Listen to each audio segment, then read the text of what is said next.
Hola con todos, muchas gracias al público que nos está viendo. Estamos nuevamente en otra edición de SEO Mad Podcast, nuevamente con Martín Bernabé, y vamos a hablar justamente hoy día sobre algunos temas que quedaron un poco, digamos, en el tintero en el video anterior. En particular vamos a enfocarnos hoy día en el poder, concepto de poder, evolución histórica, eh, cómo el poder, el concepto de poder se aplica en la actualidad y qué nos depara el futuro respecto a este tema. Hola Martín, muchas gracias nuevamente por estar con nosotros. Hola Denis, muchas gracias por la invitación. Hola Reyles y bueno, muy a gusto por contribuir nuevamente al podcast. Hola Reyla, ¿cómo estás? Muy buenas noches, yo también aquí muy contento de volver a encontrarnos y bueno, muy ansioso por escuchar los aportes de mi buen amigo Martín Bernabé. Excelente, comenzamos entonces. Bueno, como diría Martín, aplicando el método escolástico, vamos a comenzar por el concepto, ¿no? Comencemos con el concepto para tener claro de qué estamos hablando, ¿no? Como esa obra que dice, ¿de qué hablamos cuando hablamos de amor? Ya. En este caso, ¿de qué hablamos cuando hablamos de política, Martín? Oh, sí, es bastante dificultoso lo que se habla eh, a la hora de definir el poder, ¿no? Porque hay bastantes escuelas. Para comenzar está el tema,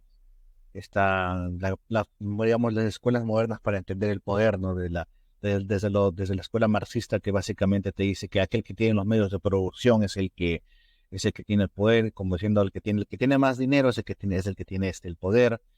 Eh, Pasando por la escuela beberiana, que básicamente sustenta de que es un rol que digamos que debes tener un rol dentro de la burocracia, dentro del Estado, más un tema más carismático, y eso te otorga el poder, ¿no? Que es una conexión también con las masas, con el pueblo. Em, yo que soy un poco más de investigar a autores no convencionales. Ahí me intrigaba más profundizar me intrigaba y quería profundizar sobre este tema, y llegué hasta San Agustín de Hipona, que decía algo que te decía algo muy interesante, ¿no? Tiene poder el que manda. Es decir, su adagio es el siguiente: tiene poder el que manda, y tiene autoridad el que enseña. Es decir, y bueno, hacía la clasificación, ¿no? El gobierno tiene potestas, y la iglesia tiene autoritas, ¿no? O sea, la capacidad de enseñar, ¿no? La verdad. Y bueno, esa es una definición que va por ahí, ¿no? Va al punto que quiero llegar, que es el siguiente: de que para mí el poder es la capacidad de mando, la capacidad de mando vinculante, ¿no? Pero una capacidad de mando vinculante que en ciertas circunstancias, en lo que se llama estado de excepción, tiene la capacidad de determinar eh, la existencia de miembros de la propia comunidad. Esto ya lo dice Giorgio Agamben, ¿no? Cuando ahí tiene un libro, es filósofo y abogado, jurista, pero también estudió filosofía aparte. Tiene un libro, Homo Sacer, ¿no? Y él sustentaba de que la propia capacidad del poder significa lo que él llama, lo que decía Michel Foucault, ¿no? Decía de que no, que antes existía poder, y ahorita existe biopoder, ¿no? El poder de controlar los cuerpos. Y Giorgio Agamben dice: no, el poder siempre se ha tratado de controlar la vida y la muerte de las personas. Naturalmente, en ciertas excepciones, va a haber o en ciertas situaciones, si se cumplen los requisitos, determinado mando en la sociedad va, determinado mando en la sociedad, tiene la capacidad de hacer cumplir las reglas, o hacer cumplir su voluntad de acuerdo a unas reglas, y de acuerdo, y con base en eso,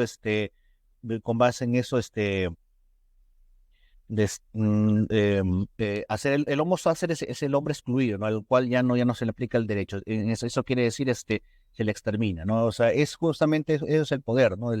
La capacidad de mando que se le da a un grupo para la supervivencia en la sociedad, y parte de esas características de determinadas circunstancias sobre la vida y la muerte de algunos de los miembros de la comunidad. Eso es. Excelente. Has puesto en la mesa distintos conceptos que están relacionados con el poder. Por ejemplo, mencionaste, ¿no? La persona que tiene la capacidad de hacer, digamos, de ejecutar cosas, ¿no? De capacidad de mando. ¿Cómo es que se da ese proceso? ¿Se da de forma natural? Nosotros somos una especie que tiende a tener jerarquías, o es algo que ha venido con la evolución de la cultura. ¿Qué puedes hablarnos al respecto, Martín? Mira, que en este punto coinciden dos, eh, dos personajes históricos, ¿ah? Que son antípodas, pero que coinciden en ese punto. Uno es un filósofo Hegel, y el otro es el más grande personaje de toda la historia, Jesucristo. Coinciden en un punto en este sentido, que es el siguiente. Pues Hegel decía, bueno, el hombre cuando vive en comunidad necesita que su visión del mundo necesita legitimidad por parte de la otra persona, del otro ser humano. Pero a ver ese choque de visión, pero la otra persona también tiene otra visión del mundo, y en la cual al ver dos visiones del mundo totalmente contrarias, una va a triunfar. Y el que triunfa, el que triunfa cuando está a punto de vencer, cuando está a punto de darle fin, cuando está a punto de matarlo, el que está a punto de morir dice, ya prefiero mi vida por sobre la libertad. Y se convierte en esclavo, y el que vence se convierte en amo. Y así sucesivamente se van armando los roles, ¿no? ¿Y por qué digo que pues por qué digo que esto es algo muy peculiar? Porque Jesucristo dice algo ciertamente parecido, ¿no? Y bueno, y digo porque Hegel, y naturalmente es mucho después de Jesucristo, y llega a despreciar el cristianismo, lo llega a despreciar en sus libros sobre estudios religiosos, que tiene como 4 o 5 libros al respecto. Pero Jesús dice algo muy interesante, ¿no? De que aquel que quiera preservar su vida, la perderá, pero aquel que pierda su vida por mí, la ganará. O sea, es justamente, digamos, quién está al mando, ¿no? ¿Quién está al mando en una sociedad? Aquella persona que está tan, no sé si la palabra sería obnubilada, pero está tan fuertemente convencida de en lo que cree, en lo que piensa, de que es tan avasalladora que arrastra, ¿no? Arrastra hasta, hasta el más indiferente. O sea, hasta el más indiferente lo deja dejando a favor en contra, pero no lo deja indiferente. Es justamente, yo considero que esa capacidad de jugarse, ¿no? Por el, jugarse por la comunidad, ¿no? Y esto lo quiero relacionar ya que yo digo comunidad, con Simon Sinek, ¿no? Que justamente, que es un publicista inglés, pero que tiene un libro muy bonito que se llama Los líderes comen al final. Y justamente él menciona de que, en las sociedades primitivas, justamente, ¿por qué? Naturalmente el que estaba al mando era pues un hombre fuerte, ¿no? Pero, y se le daba de comer primero. No, sí, es un privilegio de poder, lo reconoce, es un privilegio. Pero ¿por qué le daban de comer? Para que esté fuerte, para que a la hora que ataquen los leones, los dientes de sable, todos ellos, él responda. ¿Y por qué él podía, digamos, relacionarse con varias mujeres? ¿Por qué? Porque, como el hombre es fuerte, el hombre responde ante las circunstancias mentales, es inteligente de dar soluciones, quiero que sus hijos, que también heredan, quiero que hereden esas características, cualquier mujer se junta ya para tener, digamos, asegurar la supervivencia, ¿no? Ya. Es justamente justamente yo diría de que así se empieza a entender el poder, ¿no? De que, y que a la vez, con el tiempo, con muchas personas que no entienden esto, cuando tú recibes un privilegio del poder, que es natural, eso no va a desaparecer. Cuando tú recibes un privilegio cuando estás ganas un puesto de poder y recibes un privilegio, lo que la sociedad te está diciendo es de que utiliza esto para que al momento de que las papas quemen, tú respondas. Porque te estoy dando esto para que estés tranquilo, para que estés en paz ahorita, pero para que al momento que las papas quemen, tú respondas. ¿Por qué? Porque tú has dicho o has demostrado que tienes la capacidad de ir al frente, de ir de enfrentarte al ambiente hostil.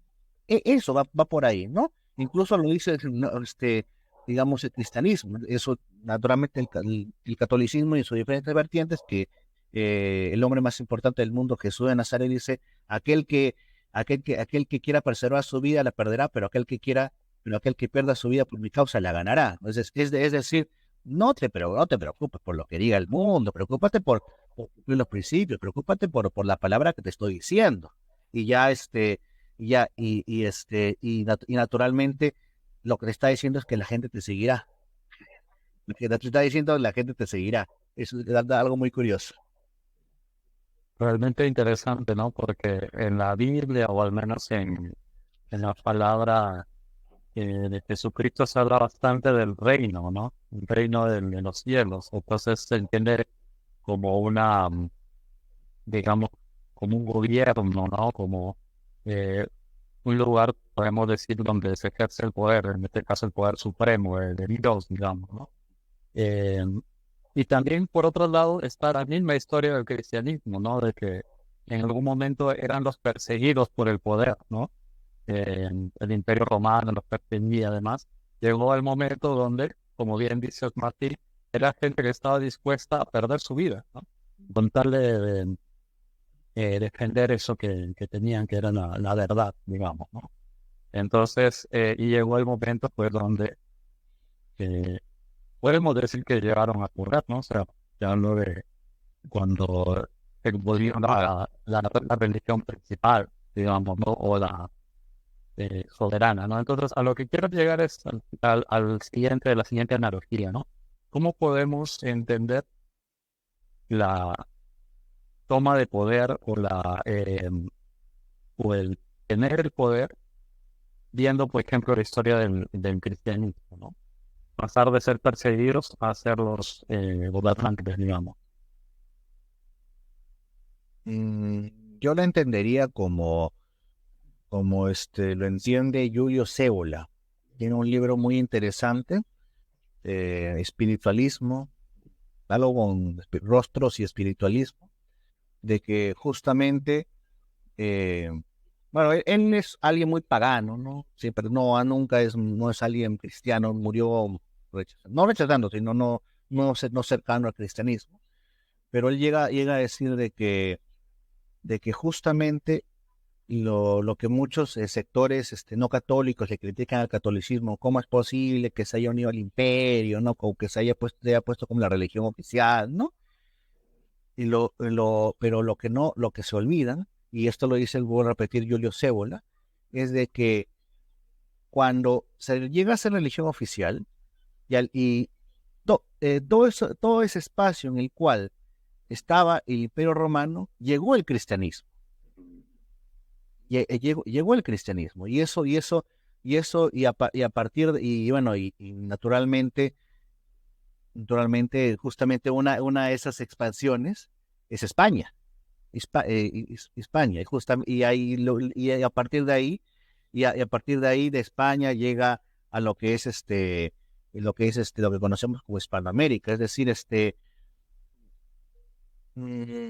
viéndolo desde una perspectiva de altas miras, naturalmente, bueno, sí, puede ser un poco como que recelo, como que ella se ha convertido en la religión oficial, ¿no?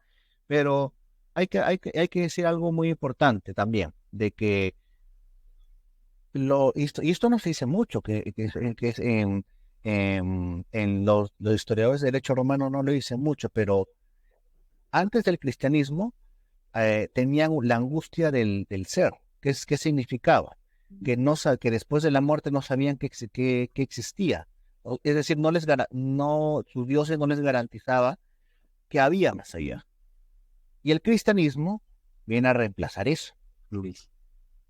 Viene a decir, no te preocupes, acá ya llegó, y Dios se hizo hombre, predicó la buena nueva, esto es lo que hay que seguir.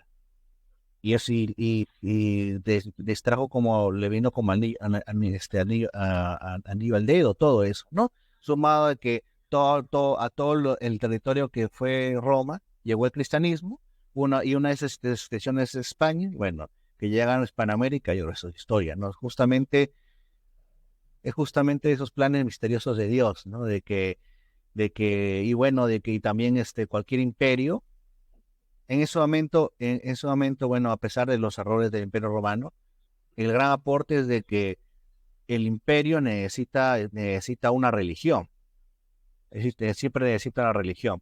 Y cuando ya volviendo a España, fue el primer imperio que dijo, muy bien, a ver, antes de conquistar a los indios, ¿tienen alma o no? Hicieron como un concilio y bueno, no hay registro que eso haya existido, no sé si los otomanos, no sé si los chinos hicieron eso, pero los mongoles, pero nadie hizo eso, no creo que Gengis Khan lo hicieran, pero, pero realmente eso es herencia justamente del cristianismo que asumió un rol, una oficialidad religiosa, valga la redundancia, en Roma, ¿no? Y que se extendió en España.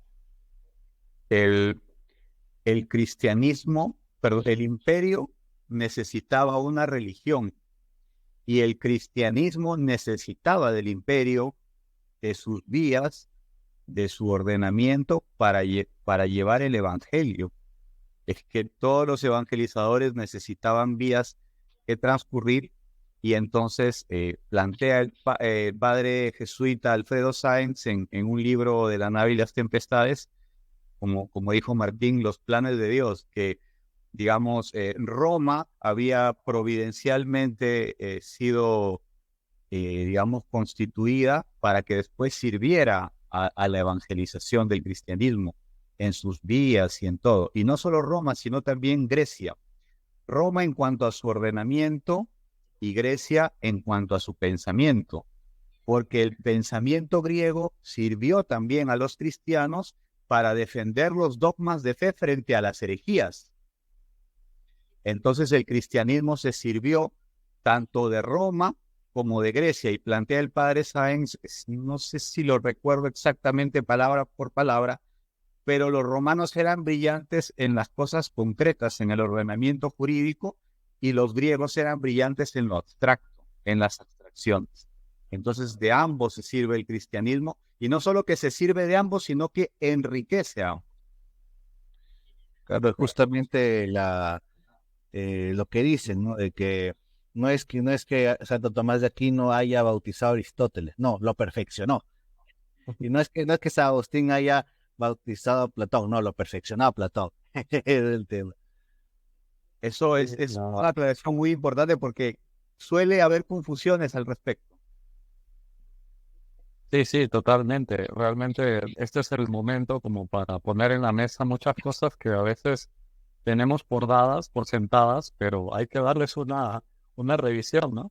Justamente en la reunión anterior hablábamos, por ejemplo, sobre la leyenda negra, ¿no? Y quiero también traer otra cosa que hablamos en la reunión anterior que me parece que se aplica, que es cuando se sembró la semilla de lo que hoy es el relativismo, ¿no? Hablamos del Renacimiento. Podemos pensar en la concepción del poder también que sufrió esa evolución, o sea, podemos hablar que Maquiavelo de alguna manera hizo que ya no se piense en un poder ligado a Dios, sino ligado al interés o algo así, Martín. Bueno, no sé si mi sesgo como politólogo, como politicólogo, porque siempre, no sé si han escuchado eso de que eh, Maquiavelo se le considera como el padre de la ciencia política moderna. Eh, el error de Maquiavelo es que llama virtudes a cosas que no son tan virtuosas, naturalmente, o sea, confunde los términos, pero su visión con respecto por ejemplo, para que haya un derecho, para que exista el derecho, condición de posibilidad para que exista el derecho, es decir, ejercicio de derechos, tiene que haber un Estado, tiene que surgir el Estado. Eso es de razón, ¿no? Eso es causa filosófica, no, nadie te lo va a discutir. Y eso es lo que sustenta Maquiavelo. Yo considero que el tema de cómo se empieza a pervertir la idea de poder va mucho más con, bueno, esto está en una entrevista que hace el padre Olivera Rabasi, es un teólogo, no es propiamente sacerdote, pero es un teólogo. Me olvidé el nombre, pero está como Teología del Pueblo. Se busca Javier Olivera Rabasi, Teología del Pueblo, y le van a estar ahí, ¿no? Y él tiene una tesis más certera, yo considero, de cómo comienza esta cuestión del poder. Y es de que, eh, en primer lugar, la filosofía, otra vez el método escolástico, yo la entiendo, y mi manera de entenderla es aristotélica, es decir, buscar la causa primera de todas las cosas. Eso para mí es la filosofía. Lo que pasa es de que con el advenimiento de ciertos autores, específicamente con Nietzsche, con Immanuel Kant, o más que todo Nietzsche y Karl Marx, Carlos Marx y Nietzsche, estos dos más que todo, empiezan a darle una connotación política a la filosofía. Con esta cuestión bueno, que si bien es cierto, no lo diría Marx sino Lenin, salvo el puerto de desilusión, eh, de que, de, bus- de que al momento o sea, de renunciar a la religión, renunciar a la trascendencia y buscar el paraíso terrenal, y para poner acá el paraíso terrenal tienes que hacer política, ¿no? Y tienes que utilizar todos los medios, olvídate de la ética, ¿no? Ya decía, esto ya lo decía Lenin en una conferencia, no una conferencia, en un meeting en París, no, pero en una carta a los comunistas de París dijo: yo no, si el partido político le dice que mientan, ustedes tienen que mentir. La moral del partido, ¿cuál es la moral? Lo que les diga el partido comunista. Claro. Eso es lo que, eh, todo esto es básicamente, todo se reduce al poder. Y eso, bueno, es herencia de Marx, naturalmente. Y de ahí, bueno, sale Nietzsche, que que, a ver, San Agustín decía de que las peores herejías nacen de una gran verdad. Este, Nietzsche decía de que tú no puedes saber si una persona es buena o mala si tú no le has dado la oportunidad para que sea buena o mala. Es decir, y tiene una frase bien interesante que está en el Anticristo, que decía: solamente alguien te puede amar cuando tiene la capacidad de destruirte y no lo hace. Me parece valedero, ¿no? El tema es de que empieza a politizar. Él es el que más politiza la filosofía, de acuerdo a este teólogo que lo entrevista Olivera Rabasi, porque con esta cuestión del Übermensch, del superhombre, ¿no? Y toda la filosofía desemboca en, bueno, en que como yo no puedo hacer política por el tema como están los partidos políticos, me meto en la facultad de filosofía y intento hacer política, ¿no? Y no se trata de hacer eso, ¿no? O sea, son dos cosas totalmente diferentes. Pero yo consideraría que va más entre Kant, Nietzsche y Marx va la cosa. Son los que su gran... lo contrario de aporte, ¿cuál sería? Se me olvidó la palabra. El antónimo de aporte. de aporte. eh,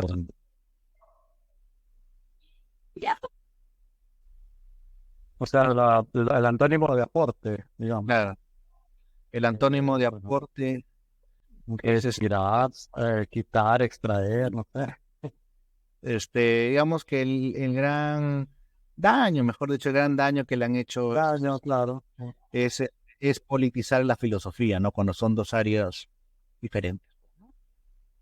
Sí, la verdad es que esa es una de las cosas que sorprende, ¿no? Como siempre la filosofía, o al menos antes de toda esta nueva ola de filosofía acción, ¿no? Como de, bueno, tenemos estas ideas, pero hay que salir a las calles, ¿no?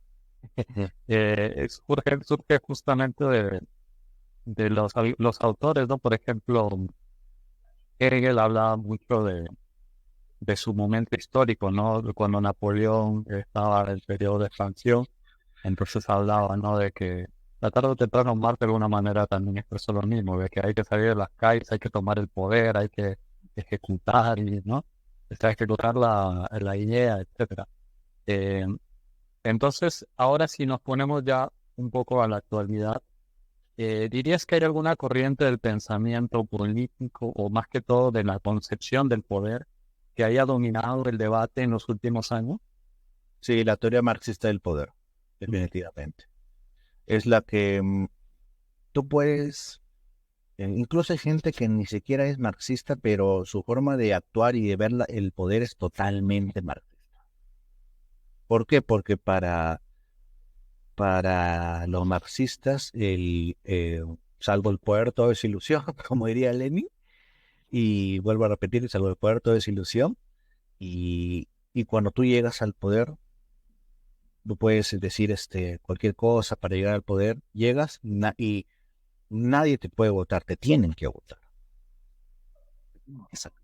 Es diferente, no que nada que los votos, no, no, eso es y eso es muy, eh, en buena parte está en lo academia, pero en lo práctico, a nivel de los políticos, de actores políticos, eso está bien marcado ese modo de entender el poder, ¿no? Ese modo de que no, hay que esperar y ya más adelante vemos qué hacemos, si nos lanzamos o no.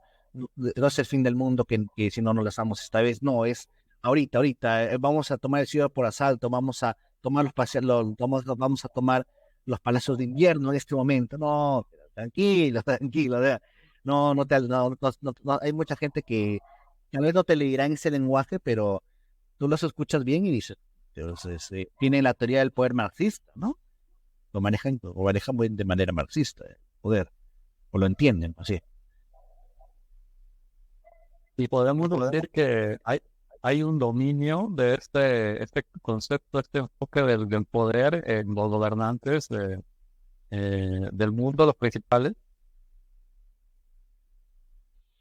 Claro, sí, sí, porque muy independientemente de la, de la tendencia política, yo veo la supuesta tendencia política, yo veo de que actúan igual, ¿no? Quieren entrar, ver la forma, quieren entrar como sea, perpetuarse como sea. Es la teoría del poder marxista de manual. Y es bastante, bastante lamentable, ¿no? Porque supuestamente la izquierda en teoría representa una cosa y la derecha en teoría representa otra, ¿no? Pero bueno, ya es un tema educativo y de formación, ya. Ya no es aparente un tema político, netamente. Totalmente, ¿no? Me parece muy interesante que muchas veces a Marx se lo relaciona con la historia del pensamiento económico, pero ahorita estamos viendo al Marx en la historia del pensamiento político y que tiene vigencia, por lo que nos estás comentando, una vigencia total en la actualidad, ¿no? Que tal vez no lo tenga tanto en el pensamiento económico, porque bueno, los experimentos de base marxista tal vez no han sido muy exitosos, pero en punto de vista político parece que es predominante, ¿no? Y si tenemos que hablar de la geopolítica actual, ¿qué podemos decir de la distribución del poder en los tiempos que corren? Bueno, básicamente Estados Unidos sigue manteniendo su hegemonía, pero con base a una moneda fiduciaria, que esto quiere decir de confianza, no tiene una base en el patrón oro, lo cual tiene sus ventajas, pero también tiene sus problemas, sus grandes ventajas, pero también grandes problemas. Después está el tema eh, de China, que ya es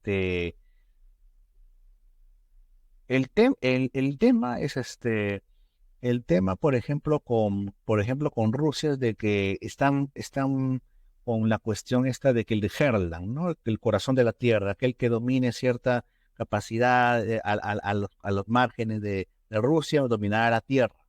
Pero no es así, y eso ya lo entendieron mejor los chinos, de que más bien el que domina los mares es el que va a dominar el mundo. Y eso lo entendió muy bien en su momento España, después Inglaterra, y ahora Estados Unidos. Y ahora Estados Unidos. Sí, sí. Y ahorita China tiene mejor marina que Estados Unidos. Y yo considero de que estamos en un momento que sigue manteniendo la hegemonía Estados Unidos, pero por un tema netamente militar.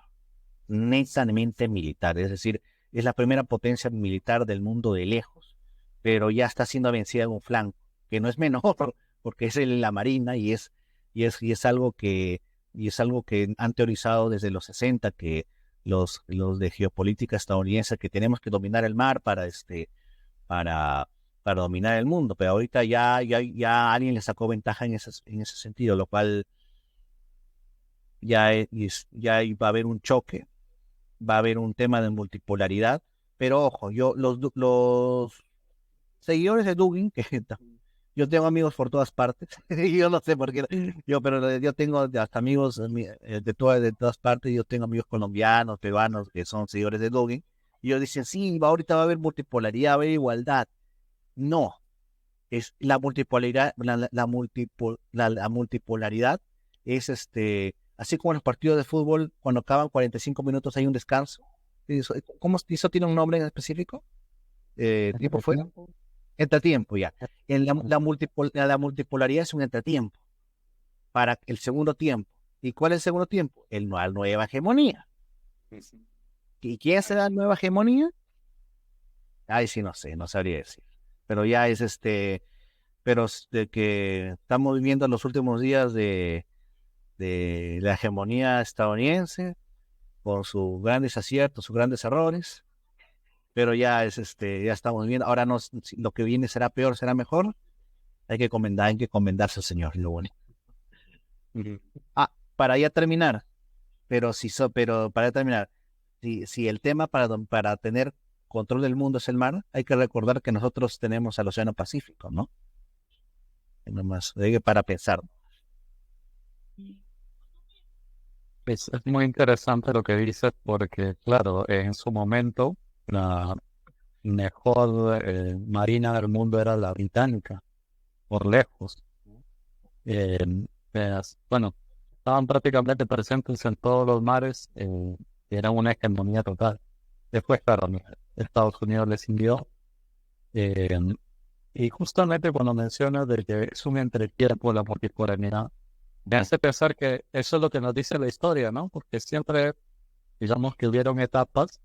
En su momento no se sabía si Francia o Inglaterra iban a ser, quién iba a ser el que dominó el mundo. Después ganó la pulsada, bueno, ganó Inglaterra, ¿no? O en su momento Portugal y España, ¿no? Portugal comenzó con el tema de las navegaciones y bueno, después España ganó. Entonces, pero realmente, claro, han sido periodos históricos breves y después pasó a una hegemonía, ¿no? Eh, y justamente cuando nos ponemos a pensar en lo que ha sido los últimos años, digamos, claramente había una hegemonía de la visión anglófila. En su momento, pues, instauró en Inglaterra y después Estados Unidos, digamos que ha sido una continuación de esta visión, con algunos matices, pero bueno, una continuación. Eh, ¿Tú crees que hay una visión Esto me parece que se ha tratado poco, al menos no he visto mucho. Una visión, así como hay una visión anglófila, una visión propia de la política y de la cultura y de la forma de pensar China. ¿Crees que hay un tema cultural también en la expansión china, así como hay una expansión económica, una expansión cultural?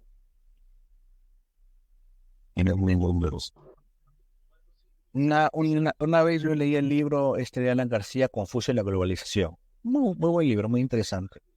La tesis principal del libro es que Alan García sustenta de que, que el China no es ni algo así, ni imperialista, ni nacionalista, algo así, ni comunista, es confucionista. Es decir, va a lo práctico, va a lo que funciona, ¿no? Si el si ya pues, si el comunismo que tienen hacia lo asiático les da un tema vertical comunista, así, tal, cual cosa, pero que en lo económico pues produce, no acepta, no hay ningún problema. Y creo que ese aspecto puede ser replicado, ¿no? O puede ser como bien visto en otras esferas, ¿no? Naturalmente China bueno, ningún país con intereses geopolíticos fuertes es santo de mi devoción, debo aclarar, pero, pero justamente promueve este tipo de cuestiones con bueno, acá en Lima tiene su casa cultural, ¿no? Muy bonita, ¿no? Ahí invitan a dar a dar conferencias, invitaron una vez, ¿no? Yo dije gracias. este, Son de personas interesadas en, por ejemplo, recuperar lo que es la ruta de la seda, están en eso, están en su legítimo derecho en disputa por el poder global, pero ese modo de entender cómo va a ser la nueva organización del mundo, de que, miren, ya, las empresas produzcan, pero el orden político va a ser vertical, en contraposición a la democracia liberal, sí, yo pienso que cuando llegue la multipolaridad va a ser el choque, va a ser el gran choque. Ahora, ¿quién ganará? Y si gana China, eso será mejor, será peor. Qué gran incógnita. Y ahí sí no puedo responder, Ian. Uy, no quiero ser Nostradamus. Ahí te metes en un aprieto porque después te van a decir, oye Martín, pero dijiste que China ganaba, ¿no? Sí, Y sí. viceversa, ¿no? Eh, es como haciendo la analogía. De hecho, en la reunión anterior hablamos, ¿no? De que la visión anglófila, basada en la productividad, en la economía y demás, intentó en su momento con el protestantismo tal vez darle el soporte religioso ideológico que pueda tener la religión católica, pero no se consiguió porque básicamente se basan en esos parámetros, ¿no? De productividad, economía. Y por lo que me dices de China, también es un poco lo mismo, ¿no? Visión pragmática, ¿no? De hecho, Confucio no es que sea alguien que predicaba de un dios en particular, sino que cómo organizar la sociedad, cómo, eh, digamos, generar una comunidad y demás, ¿no? Claro, Entonces, pues, se lanzaba más a lo práctico. Lo que funciona ya eso es. Muy utilitario. claro, claro, ¿no? Entonces ninguna de los dos polos tienen una visión trascendente basada en un soporte, digamos, basado en una antropología realmente integral, ¿no? Sí, eh, pero bueno, hay que decirlo. Es lo que hay y la Iglesia Católica ha perdido mucho el horizonte ya con respecto a que la respuesta que le puede dar al mundo, porque básicamente, muy aparte que con el tema de la Pachamama, que se pone está el padre Francisco que le besa los pies a no sé qué líder, entre comillas, religioso, y la gente pues dice, no, ¿cómo es posible? Bueno, Juan Pablo II besó el Corán, o sea, el problema es de que no hay alguien que diga, bueno, esto es la otra visión alternativa del mundo, ¿no? Pero ¿por qué se produce esto? Bueno, yo tengo una tesis, básicamente, que es no, acá no, acúseme de todo menos de deshonestidad intelectual. Que es esta tesis de Lucas Carena, aparece en su libro Jesucristo, Príncipe Hiperbóreo, y básicamente sustenta de que todas las sociedades tienen dos castas. Y todas las comunidades exitosas a nivel del mundo tienen dos castas con dos líderes. Hay una casta sacerdotal con un liderazgo y una casta guerrera con un liderazgo. San Agustín tiene San Agustín tiene una frase bien interesante al respecto que dice lo siguiente, que es así, que tiene la teoría de las dos espadas. Es decir, tiene la teoría de las dos espadas. ¿Qué reza San Agustín? De que la espada del poder se la dio Dios a la iglesia, pero esta espada a la vez se desdobla en otra y se la da al poder temporal. Y un poder custodia al otro. Un poder custodia al otro. Como hablamos en el anterior vídeo, sí, pero ¿cuál es la base para custodiar al otro? La ley divina. Justamente. Ahora, ¿qué es lo que pasa? Que es que con Federico II Hofstausen, el Papa de ese entonces lo llama a traer sus tropas, los envía, pero tarde, y el Papa lo toma mal, los comulga. Pero, pero a partir de eso, siguió él en el tema de recuperar Tierra Santa, y lo recuperó Tierra Santa, recuperó Nazaret, recuperó toda Tierra Santa, lo recuperó con la condición de que ciertos lugares sagrados se los respetarán a los musulmanes. Pero el Papa de ese entonces dijo, bueno, esto no va porque tú estás excomulgado, un tema de egos absolutos. Y destruyó, y bueno, hubo esta guerra de los gibelinos que estaban a favor de Federico II contra los güelfos que eran los papolátricos, ¿no? ¿Qué generó esto? ¿Por qué generó esto? Generó de que la Iglesia Católica se desvincule todo lo que sea el poder temporal. Ya no es algo sacro. Se desvincule, ya se desentienda. Que con tal que le haga caso, normal, porque ellos son la portavocía de Dios, ¿no? Pero después llegó el racionalismo, después llegó la Revolución Francesa, y ahí, y como no tienes ejército, porque recuerda, acá está guerrera, no tienes ejército, ya no hay templarios. ¿Quién te defiende? Si quieres imponer algo, ¿cómo lo impones? Ya, pues, y ahí empezó los problemas, ¿no? O si quieres defenderte.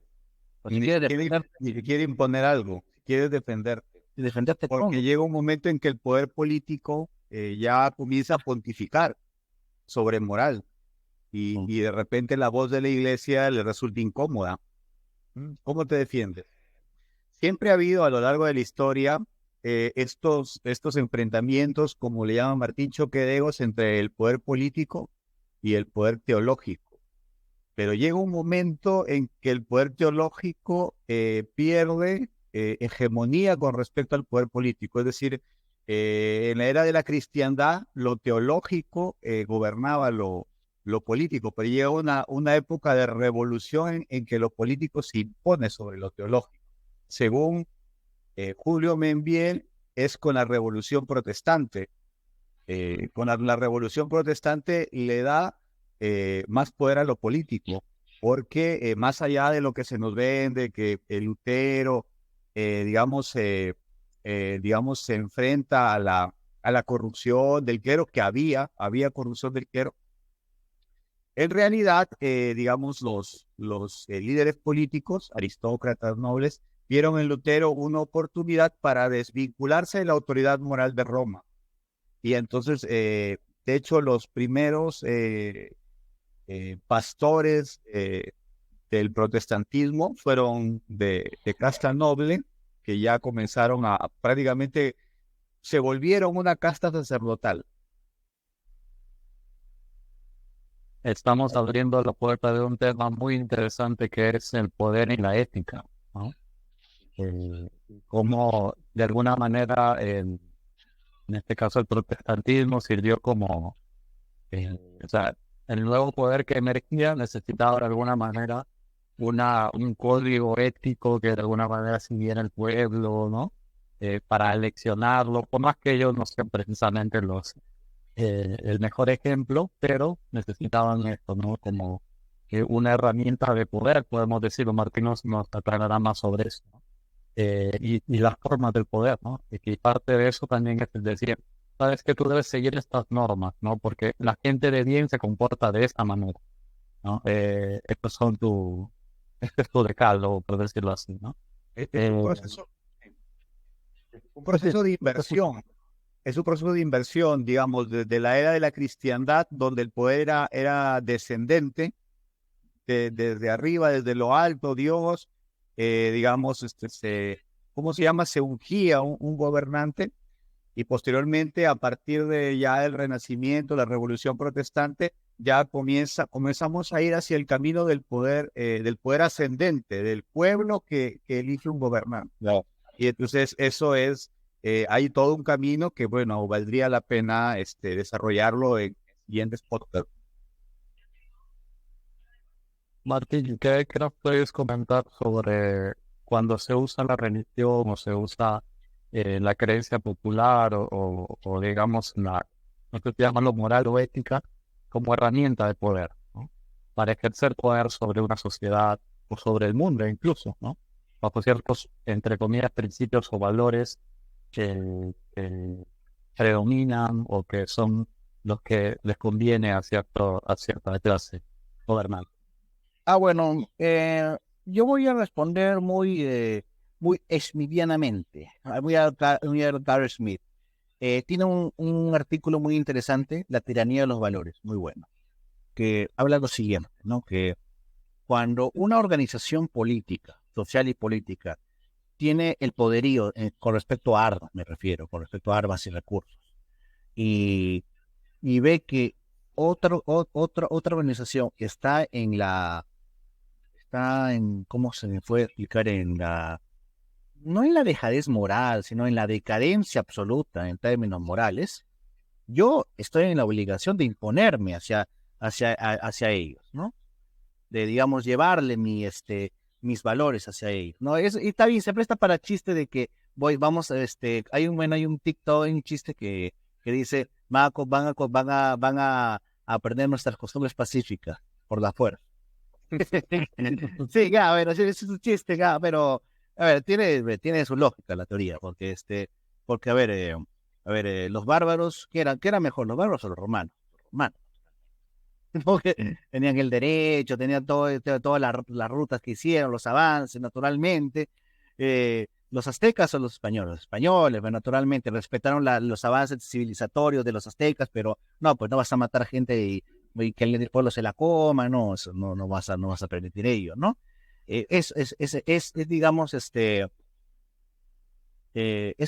como decir, y ya, pues, si hay una sociedad o hay un grupo no voy a decir la palabra, sino voy a usar en clave, sino, por ejemplo, si yo sé, por ejemplo, imaginemos que nosotros tres estamos en un solo lugar, en Chiclayo, estamos en una casa, estamos tomando una gaseosa, viendo las noticias, jugando algo, y llega a nuestro conocimiento que hay un grupo de dos personas, nada más, un grupo de dos personas que sabemos dónde está el lugar, y pero que son amante de los niños.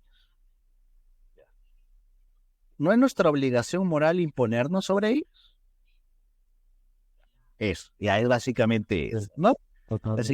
Totalmente, ya es porque es algo que no se puede permitir, ¿no?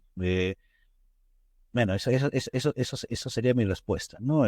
Si sabemos de que hay personas que están en una degeneración moral, y que quieren imponerse en una sociedad, nuestro rol es impedirse, ¿no? Nuestro rol es impedirlo.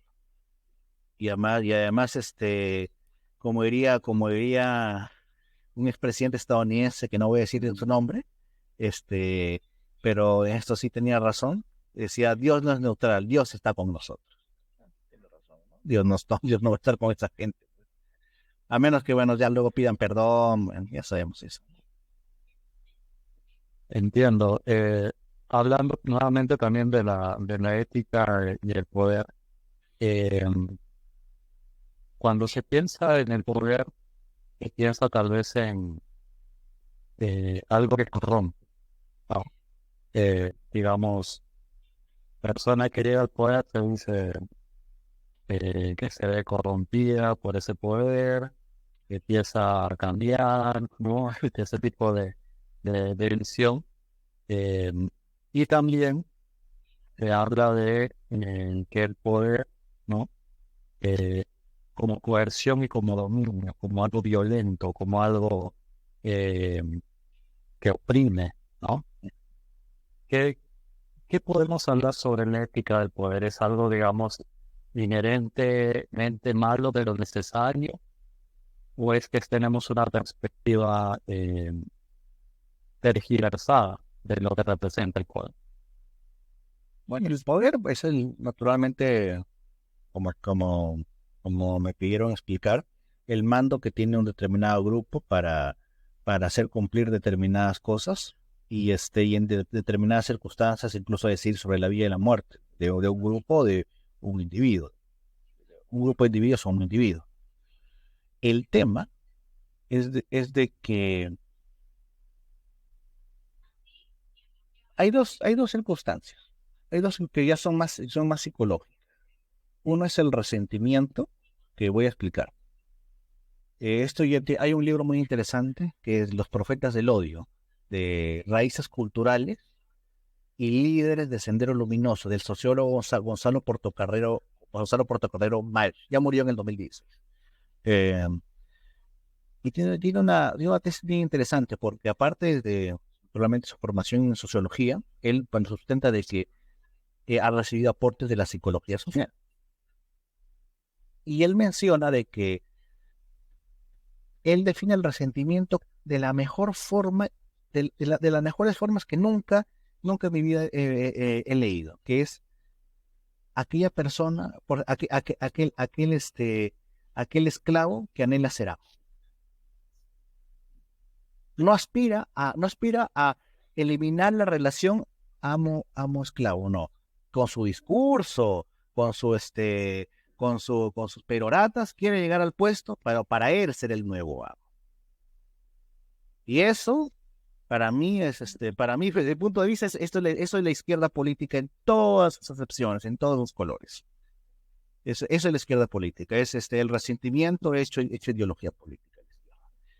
Y eso es por una parte. La segunda parte es el control de los apetitos. El control de los apetitos. Eh, cuando, porque mucha gente se mete por dinero, por simplemente dominar a otra persona, pero lo que no se dan cuenta es de que, a ver, lo más común que es el dinero. ¿Para qué quieres el dinero? No lo quieren por el dinero mismo, lo quieren porque eso le da cierta acceso, vamos a llamar acceso, a cosas que ellos quieren. O sea, mujeres, casas, carros, viajes. No, y yo me pregunto, pero dar rienda suelta a tus deseos no es ser esclavo de esos deseos. Y eso es justamente lo que planteó San Agustín de Hipona, que decía, un rey puede ser esclavo y un esclavo puede ser libre. Un esclavo puede controlar sus deseos y es libre, pero un rey puede dar rienda suelta a sus deseos, pero y puede destruir el reino tranquilamente. Ese es el tema. No se nos ha educado a... Esto ya lo diría Plutarco, ¿no? Que ya los griegos lo decían hace tiempo y la modernidad lo ha destrozado completamente. Lo decía Plutarco y lo reforzó Aristóteles. Decía de que educar sin educar al corazón no es educación en lo absoluto. Cuando damos espacio al resentimiento y no educamos, cuando no educamos para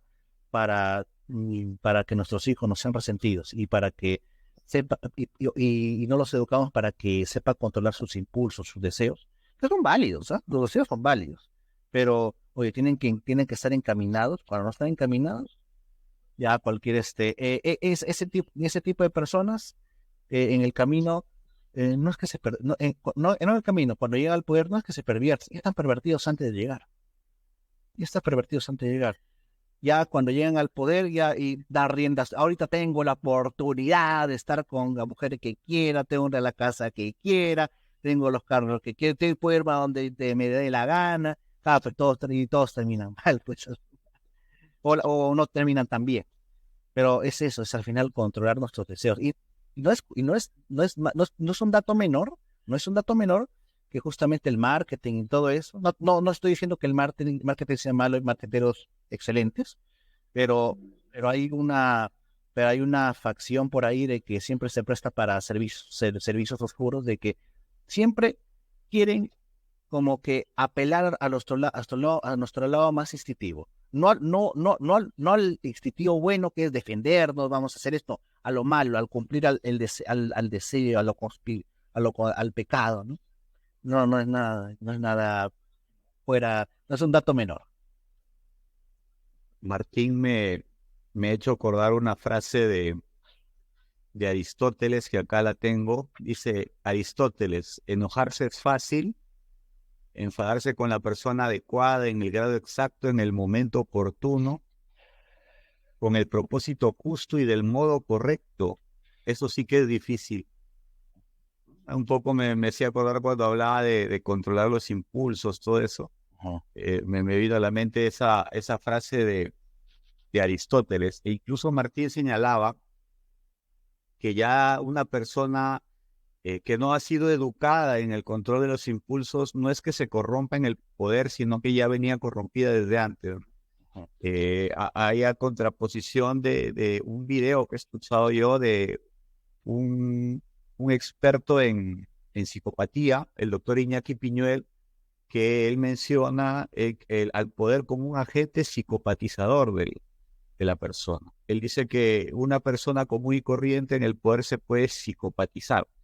Es decir, llegar a un momento en que la conciencia se acostumbra a actos cada vez más perversos sin pestañear. Y entonces es como pasarse al lado oscuro y en un camino que ya no tiene retorno. Así lo menciona el doctor Iñaki Piñuel. Mañana, Sí, la verdad que siempre, de alguna manera, ya sea de forma intuitiva, en la misma sociedad o con intelectuales y académicos, como lo han estudiado, siempre se ha relacionado el poder con un tema psicológico, ¿no? O sea, cómo el poder influye psicológicamente sobre una persona. Y se han escrito muchas frases sobre el poder. Ahorita se me viene a la mente la famosa frase de que el poder corrompe es debatible, pero el poder absoluto corrompe absolutamente. A mí no me acuerdo quién lo dijo, pero claro, propone de que sea una persona le da el poder absoluto, y con poder absoluto me refiero a lo que quiera, como nosotros pensamos en los reyes, ¿no? Que no tenían que rendirle cuentas a ningún, Luis XIV, por ejemplo, ¿no? el Estado soy yo. Nadie, por ejemplo, ¿no? Eh, entonces pensemos en ahora las limitaciones al poder, ¿no? ¿Qué mecanismos permiten limitar el poder? Al menos nosotros vemos en nuestras sociedades que hay un poder legislativo, un poder judicial, ¿no? Entonces, de alguna manera es como a lo largo de la historia se ha ido tratando de evitar un poder absoluto, ¿no? Que una persona decida sobre cualquier cosa. Y creo que tiene que ver mucho con lo que dijo Martín, ¿no? De que esto se puede prestar a querer satisfacer tal vez placeres, instintos que no corresponden a las facultades que nos fueron delegadas pues, al gobernante, ¿no? Que es velar por el bien de la comunidad. E incluso podría ser legítimo. Me parece que un autor mencionó el tema del tiranicidio, ¿no? En caso de que el tirano ya se le esté escapando de las manos el uso del poder, es legítimo Claro que sí. terminar. Es legítimo. Entonces, claro, es un autor como autor, no se me viene a la mente, pero Me parece que tanto Tomás Salamanca, defendía, No, claro, Santo Tomás, San Agustín, Santo Tomás y uno de Salamanca, yo no recuerdo ya el de Salamanca. Que después hace la marca. No, ya desde ese tiempo es moralmente lícito. Incluso, para no ir tan lejos, el padre José Antonio Fortea tuvo un video que después se eliminó, no se sabe por qué, de su canal de YouTube, donde hablaba de la realidad de Venezuela y dijo claramente eso del tiranicidio.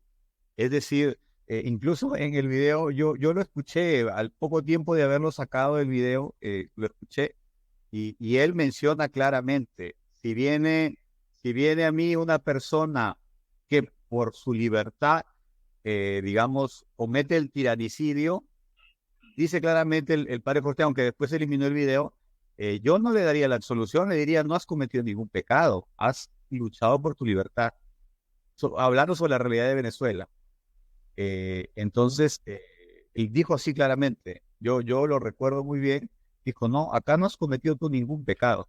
No, si viene a confesarse a alguien que viene, llame lo que mea al fulano, no has cometido pecado. Así lo dijo claramente. Y bueno, ya luego que habrá pasado, pues son temas muy polémicos y bueno, lo eliminó el video, ¿no? claro, es totalmente incorrectamente político, totalmente, pero tiene un Sí, punto, ¿no? Porque básicamente estamos hablando de un poder que ya está totalmente desconectado del poder supremo y soberano de la divinidad, ¿no? O sea, es un poder egoísta, interesado, o sea, Absolutista. no tendría ningún tipo de legitimidad. Y Martín, ¿qué nos puedes decir un poco sobre esa evolución que ha tenido las restricciones al poder a lo largo de la historia en la sociedad, civilizaciones y cultura?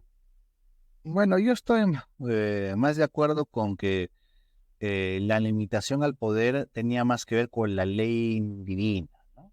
Más la ley divina que naturalmente se traducía en la ley natural, eh, porque, digamos, el hecho de una constitución política, lo que hace, se cae un error, lamentablemente, ¿no? Porque al final es contractualismo. Claro. Y ¿por qué? Porque y esto ya hay que hacer una distinción. La sociedad lo une un contrato. La comunidad es la unión de personas con base a principios y valores, Platón, ¿no? El catolicismo promueve la comunidad, la comunidad. La sociedad es un tema contractual aparte. Y la constitucionalización es un fenómeno en el cual te dice básicamente, bueno, que a partir de ahora se constituye el Perú, que y antes ¿qué había? Y esto y lo otro, y los fenómenos prepolíticos, que no es algo que me llame mucho la atención, que digamos, ¿no? Pero yo sí estoy más de acuerdo con que en sí, el límite del poder es dar resultados, es la superioridad, o sea, es lo que llama el buen orden, Aristóteles, o digamos en griego, eutaxia, buen orden. Entonces, si un gobierno mantiene el orden, ese gobierno naturalmente es bueno. Pero si se empieza a corromper, se empieza a hacer a dar rienda suelta a sus deseos, por no educarse tempranamente, entonces, bueno, tendrá que hacer uso, bueno, el pueblo tendrá derecho al uso del tiranicidio, que es algo que siempre ha defendido la Iglesia Católica, San Agustín, Santo Tomás de Aquino, toda la escuela de Salamanca, básicamente, lo han promovido, incluso lo siguió hablando de esto un carlista, Álvaro Dors, quien tiene un libro sobre el tiranicidio, muy, muy interesante. Y bueno, yo pienso que en Perú, por más que me molesten muchos cercanos Sánchez Cerristas que tengo, yo pienso que Sánchez Cerro sí se le aplicó el tiranicidio, y bien, y nada. Pero bueno, ya ese es tema debatible. Totalmente. En la historia de América Latina tenemos muchas historias de tiranocultura, encubierto, explícito e implícito, pero es que el pueblo pues llega un momento donde ya como dice, todo tiene un límite, ¿no? Bueno, ha sido la verdad que una charla bastante amena como siempre. Hemos visto distintos temas. Vamos a dar las palabras finales. Por mi parte, voy a hacer un pequeño recuento de lo que hemos visto hoy día. Hemos hablado sobre el concepto del poder. También hemos visto lo debatible o, por decirlo así, o lo intrincado que resulta pensar en el poder, porque hay distintas corrientes, conceptos o movimientos, ideologías relacionados al poder. Y también hemos visto la historia de cómo estos conceptos se han ido implementando en la historia de la humanidad. También hemos hablado sobre el poder relacionado con, por ejemplo, con la ética, ¿no? Hemos hablado de cómo el poder se ha instaurado, si es que hay una multipolaridad, o si es válido un mundo multipolar o es un tema circunstancial. Y bueno, finalmente hemos hablado también un poco sobre algunos temas concretos, ¿no? Como por ejemplo, qué tan legítimo es, bueno, hablando mal y pronto, hacerte tu gobernante corrupto, ¿no? Bueno, quisiera también escuchar sus palabras. Martín, ¿qué tal la pasaste? Bueno, pero comencemos primero con Reyes, ¿no? Porque Martín siempre le ha invitado a dar las palabras a Reyes. Bueno, ha sido una charla muy interesante, donde nos hemos nutrido mutuamente y como siempre se han abierto nuevos temas de discusión que esperamos, Dios mediante, desarrollar en nuevas oportunidades. Martín, Y bueno, muy agradecido por esta nueva invitación.